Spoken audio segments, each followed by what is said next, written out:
Fisiopatología del sistema rennoexcretor, por Yadira Rivera.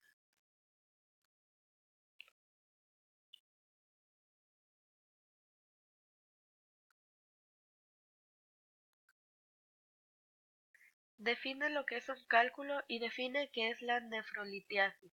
La palabra nefrolitiasis etimológicamente proviene de dos voces griegas, nefro riñón y lito piedra.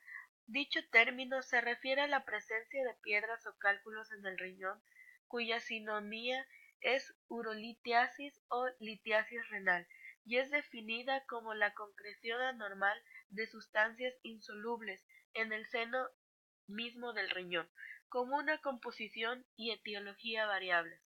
El desprendimiento y cambio de ubicación del cálculo del sistema colector al sistema excretor provoca el deterioro de la capacidad de filtración del riñón, siempre y cuando estos no sean eliminados y de acuerdo al tamaño y número provocarán que en el paciente distintos signos y síntomas, siendo el más destacable de esa patología el cólico renal. ¿Cuál es el porcentaje de incidencia de nefrolitiasis en hombres y mujeres? Los cálculos renales constituyen uno de los trastornos urológicos más frecuentes. En Estados Unidos, 13% de los varones y 7% de las mujeres. La prevalencia de este problema va en aumento. ¿Cuáles son los tipos de cálculos más frecuentes y los porcentajes de presentación de cada uno? Las sales de calcio, ácido úrico, cistina y estrubita son la base de la mayor parte de los cálculos renales detectados en el hemisferio occidental.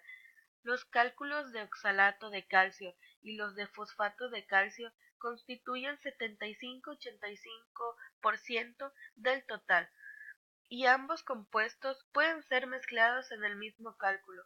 El fosfato de calcio que se encuentra en los cálculos suele ser hidroxiapatita o con menos frecuencia fosfato dicálcico hidratado.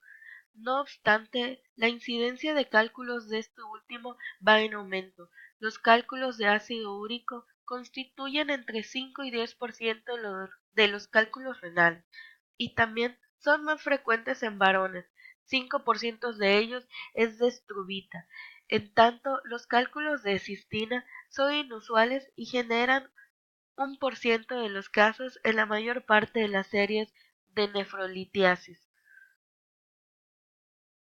¿Cuál es la patogenia de los cálculos renales? Los cálculos urinarios suelen ser el resultado de la ruptura de un delicado equilibrio entre solubilidad y precipitación de sales. Los riñones deben conservar agua, pero también han de eliminar materiales de baja solubilidad. Estos dos requisitos opuestos han de equilibrarse durante la adaptación a la dieta, el clima y la actividad. El problema se mitiga en cierto grado debido a que la orina contiene sustancias como pirofosfato, citrato y glucoproteínas, las cuales inhiben la cristalización. Estos mecanismos protectores son imperfectos cuando la orina se sobresatura con materiales insolubles por el efecto de los índices de excreción excesivos. La retención excesiva de agua o ambas situaciones se forman cristales que pueden crecer y agregarse hasta constituir un cálculo. ¿Qué es la sobresaturación y cómo se da este proceso a nivel urinario? Se dice que una solución en equilibrio con una fase sólida se encuentra saturada respecto de esta sustancia.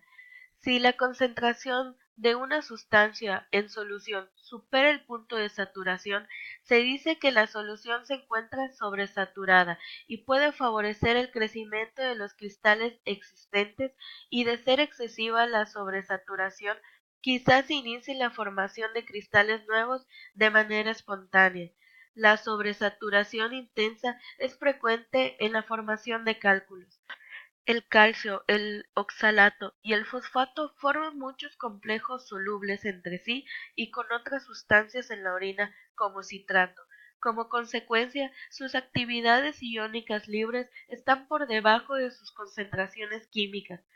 La disminución de ligandos como el citrato, incrementan la actividad iónica y por consiguiente la sobresaturación. La sobresaturación urinaria se incrementa por deshidratación o por excreción excesiva del calcio, oxalato, fosfato, cistina o ácido úrico. El pH de la orina es también importante. El fosfato y el ácido úrico son ácidos débiles que se disocian enseguida cuando el pH de la orina está por encima de su valor fisiológico. Una harina alcalina contiene más fosfato disociado, lo cual favorece los depósitos de brucita y apatita. Por debajo de un pH urinario de 5.5 predominan los cristales de ácido úrico, mientras que escasean los cristales de fosfato. La solución del oxalato de calcio, por otra parte, no depende de los cambios del pH de la orina. ¿Qué es la cristalización y cómo se lleva a esta formación de un cálculo? Cristalización. Cuando la sobresaturación es extrema, los cristales comienzan a formar núcleos. Una vez que se forman, los núcleos de cristales crecen si la orina se encuentra sobresaturada respecto de esa fase de cristal. Es posible que varios cristales se agreguen para constituir un cálculo renal. Para que un cálculo renal se forme, los cristales deben retenerse en la pelvis renal durante un periodo suficiente para crecer y agregarse hasta alcanzar un tamaño que les confiere relevancia clínica.